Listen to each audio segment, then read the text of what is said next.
अस्सलाम वालेकुम दोस्तों, उम्मीद करता हूँ आप सब लोग खैरियत से होंगे। आज की जो अपडेट है वो यूएई से है। वो ये कि यूएई में इंडिया का एक तेजस त्यारा जो फाइटर जेट है वो एयर शो के दौरान तबाह हो गया।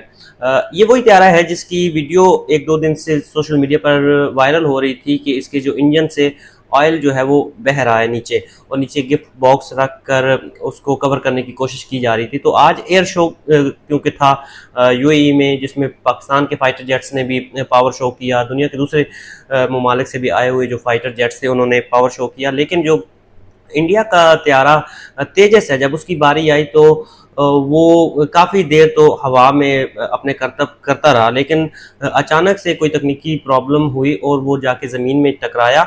और इसी हादसे में जो पायलट इसको उड़ा रहे थे वो भी जाँ बाग हो गए हैं। सो ये एक अफसोसनाक खबर है, और इंडिया जो है अब इस मामलात की जो है वो तहकीक भी करेगी, ये क्या इशू था, या उस त्यारे को आई थिंक के उड़ान ही नहीं भरनी चाहिए थी। बहरहाल ये एक एयर शो में होने वाला एक संगीन वाक़या है और एक अफसोसनाक खबर है जो मैंने आप लोगों के साथ शेयर की है। इस तरह की अपडेट को जानने के लिए मेरे चैनल को सब्सक्राइब कर दें, बेल आइकन के बटन को भी प्रेस कर दें। मिलते हैं नेक्स्ट वीडियो में। शुक्रिया, खुदा हाफिज़।